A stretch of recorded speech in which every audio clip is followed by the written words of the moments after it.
Well, business leader Ziggy Sukowski, who advised the Howard government on nuclear power, has backed in Peter Dutton's push for 7 reactors. He says while the costs will be high, the reactors, with a lifespan of up to 100 years, will provide value for money over the long term. So let's bring in our Friday morning panel now. Could be a lively one today, folks. National Senator Bridget McKenzie and Independent MP Zali Steggall. Good morning to you both.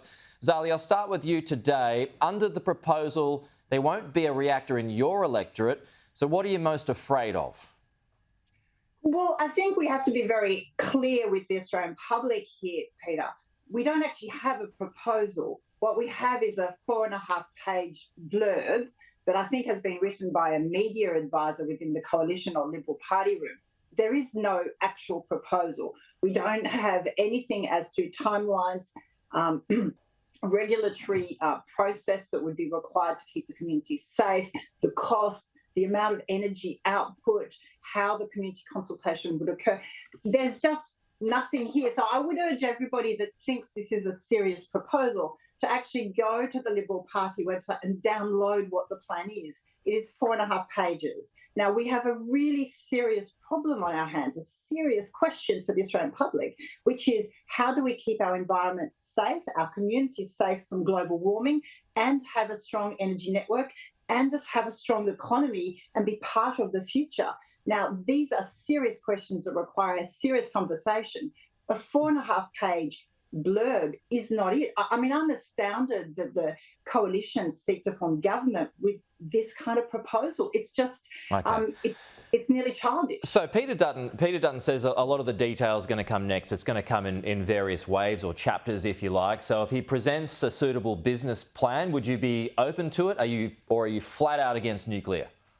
I absolutely would be very keen to understand and see that detail, absolutely, because we know nuclear works in some countries where they don't have access to large-scale renewable. The question, though, is always going to be how can it be delivered in the timeline in which we need it in Australia? What technology will it be? Who can deliver it? Who will pay for it? Because a month ago at the National Press Club, Angus Taylor said it would be private business would pay for it. It would not require public subsidy. Now Peter Dutton has announced that it would be Commonwealth owned, so the Australian taxpayer would be on the hook for billions of dollars. That is a very different proposition in a system where we have got the private market investing into large-scale energy when it comes to renewables, and we have private sector owns gas plants, for example. So why would we all of a sudden go to a publicly owned energy system when we currently have a privatised one? So there are huge amounts of questions. Okay, let's go to you, Bridget. Now let's get your response to all of that. When the cost issue is a big one, and I know that Peter Dutton says that is going to be provided down the track. But when are those details, the rest of those details that Zali outlined, they're going to become available? Well, firstly, Pete, I'd really like Zali and the Teals and a lot of the commentators who are bagging our net zero emissions power plan, which includes nuclear, to actually declare their conflict of interest, that they're backed by corporate interests that are corporate renewable providers. That's the reality. That's why they don't want to be talking about nuclear.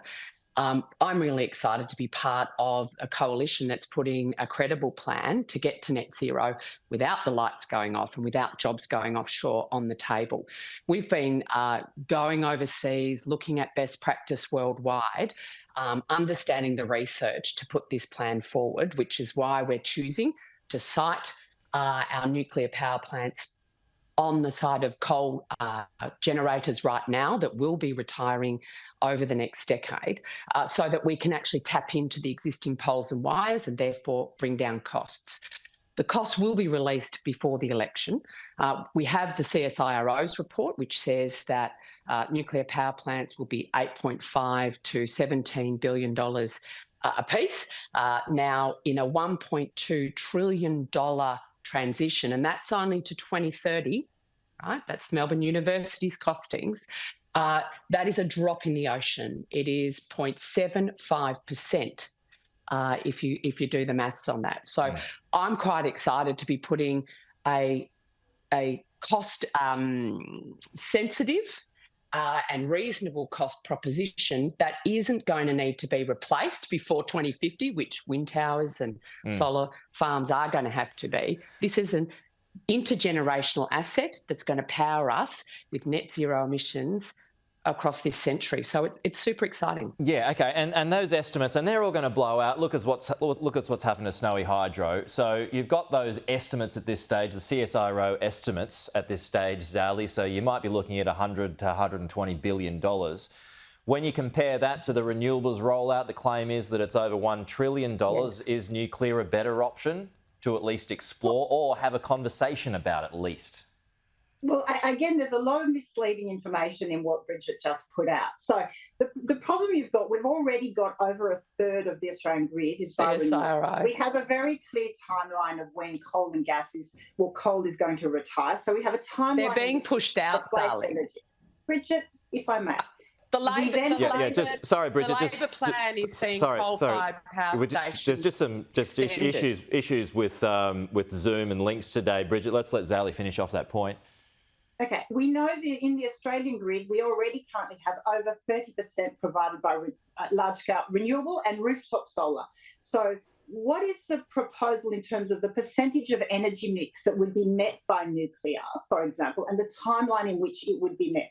Because what we know is we have a very urgent need over the next 10 years. So the reality is, with that amount of renewable that's already in the mix, are you proposing to tell the Australian public who have put solar on their rooftop, you will no longer be allowed to rely on that? You have to turn it off and go and buy nuclear? Because when nuclear is established, what happens in many of those countries, and in the UK, for example, with Hinkley C, there is a purchase agreement already underwritten by the government for a very high price of purchase of energy, because if not, the project can't continue. So you have to think about who pays to build it, who pays to maintain it, but then who is going to buy the energy and at what price are they going to buy the energy?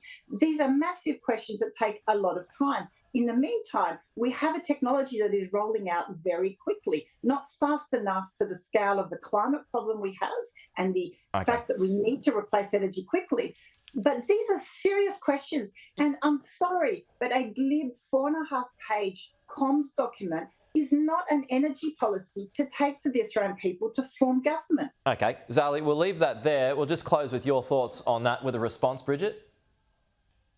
Yeah, absolutely. I mean, Zali, we back renewable power generation as part of our mix, and to suggest otherwise is absolutely disingenuous. We want to get to net zero. The trajectory we're on right now won't get us there. And to talk about power prices when Australians are currently paying some of the highest energy bills in the world, businesses are closing down as a result of this, and it is in direct consequence with coal coming off, gas not being on. We're seeing shortages being spoken about now, and the renewable rollout not happening. It doesn't have community licence. So to somehow run around with some scare campaign that the coalition is going to be closing people's rooftop solar opportunities down is absolutely incorrect. And I would suggest, Zali, that you declare Simon Holmes a court's funding of your campaign and his financial interests in the renewable corporatisation of this country before you start commentating on who pays what. Okay, do you have to do that, Zali? That is an outrageous slur. We'll have to leave that there. Finish that point, Zali.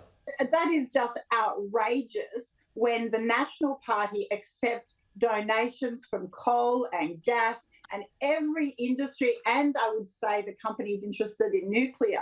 And so that is an outrageous slur to be making in situations so that's a no. They're nationals.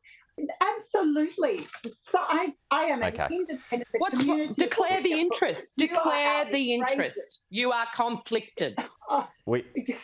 Says a Nationals Party member who is funded by Gina Ryan. Zali, Bridget, we will have to leave it there. We've gone way over, but good to get a lively discussion, and that is going to continue soon, folks. Zali and Bridget, first of all, thank you.